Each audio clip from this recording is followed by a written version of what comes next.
Hello and welcome to Watchdog Wargaming. Tonight was a bit of a video log for 2022 of what I've been doing so far. It's been a bit quiet on the old wargaming front at the moment. I'm just trying to get back into the swing of things. Been busy with work and real life situations and everything else. And for a bit, did lose the old mojo for painting and what have you, but. Just get back into it and sort of I'll give you an update on what I'm doing at the moment. So one of my interests is with Korea. So what I'm doing here is 41 independent commando Royal Marines, 1950s, and making use of US bolt action US airborne bodies,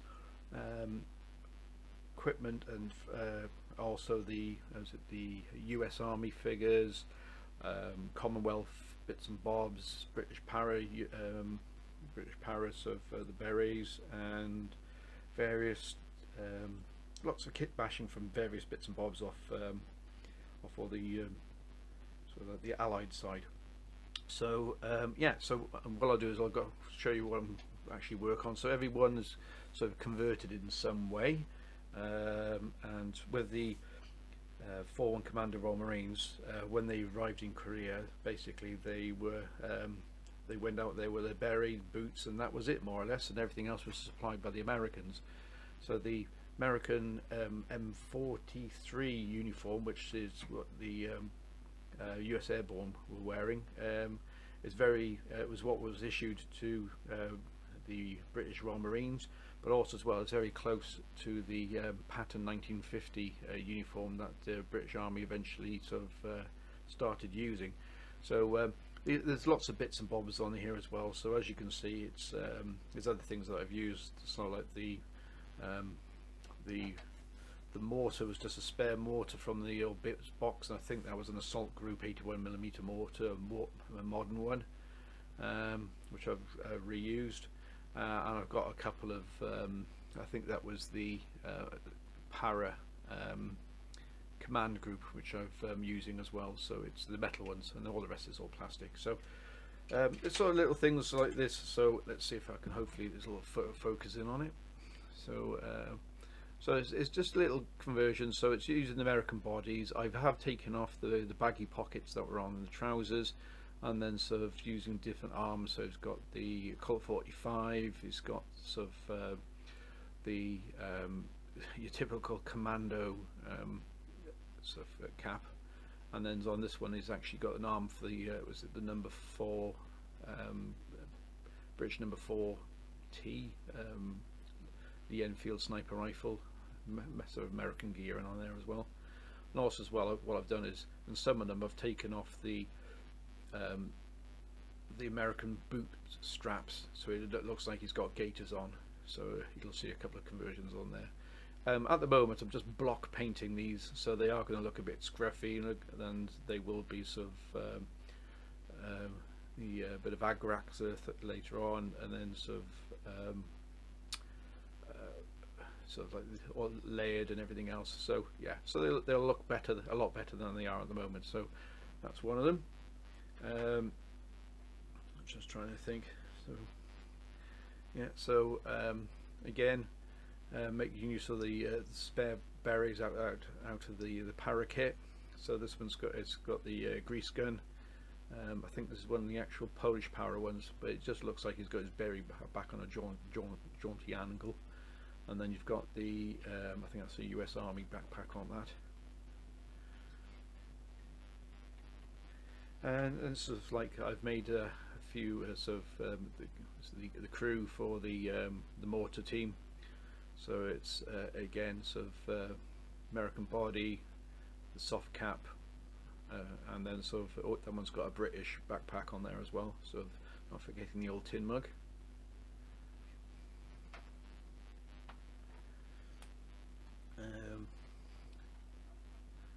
Again, the OP one on here as well. The actual beret, I've been messing around with different greens at the moment. So I did try one with like in this colour with a bit of agrax shade on it, but it still comes a bit too not the green I'm looking for, so the US Marine green will definitely change on that one. But it's nice to get a bit of kit mashing, so yeah, a bit of British small pack on the back there, and American kit. And this one says he's got the American boots on it.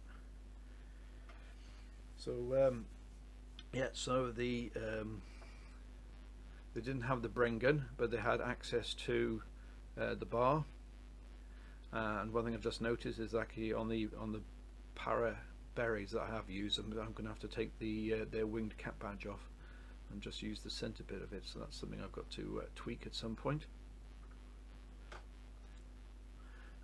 And also, sort of, so this is the was it the M19 light machine gun, but I'm using it as the medium machine gun here.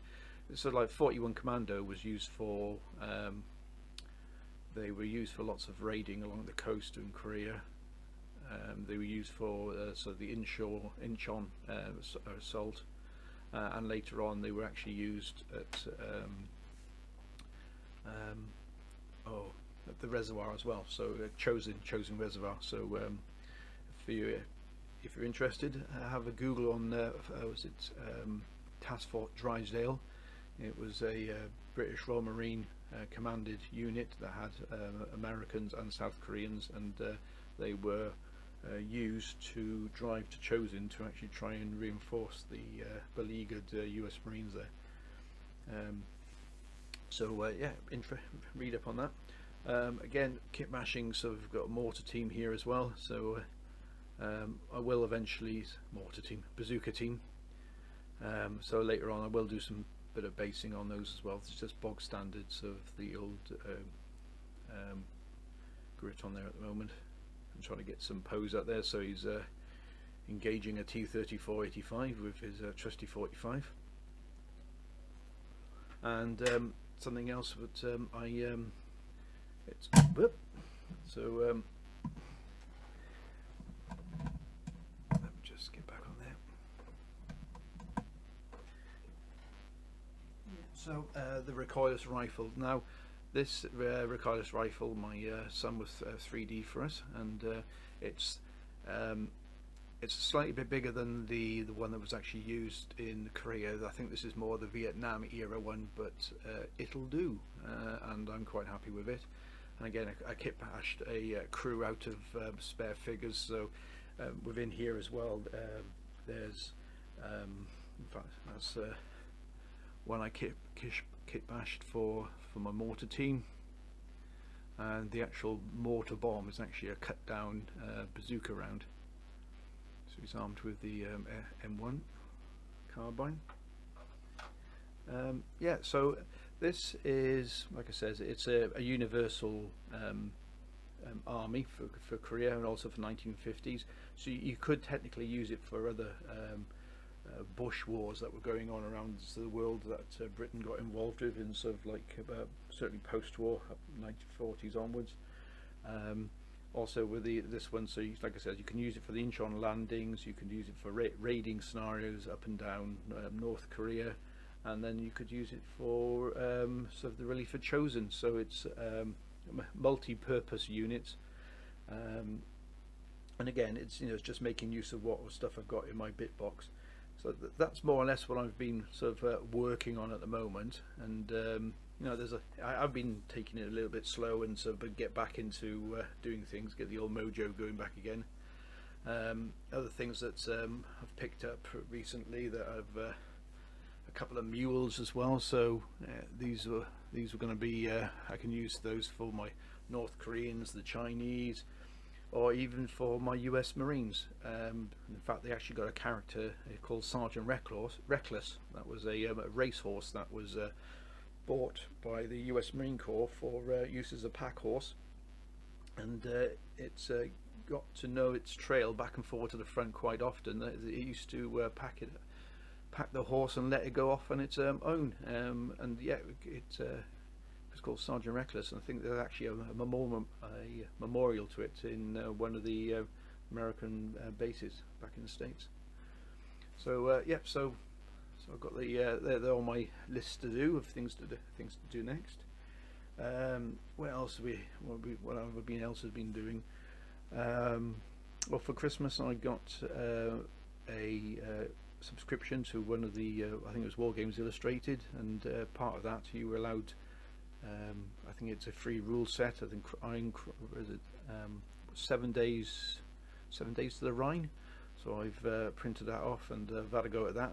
That looks quite promising.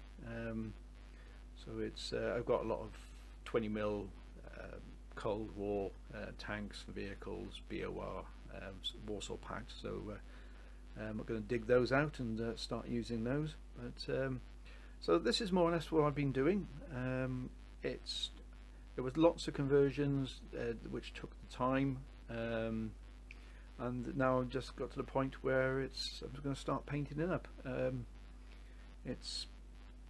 Yeah, I think I've just once I've done this, these particular figures, possibly might start on some Space Marines, which I've been wanting to do for ages. So the old Dark Angels. Or saying that, I actually might go and start with my Koreans, not Koreans, my Chinese. So yeah, so I'll be making use of all the different offers that were over Christmas and in New Year sales, and got my Chinese forces. So that's something I can work on as well.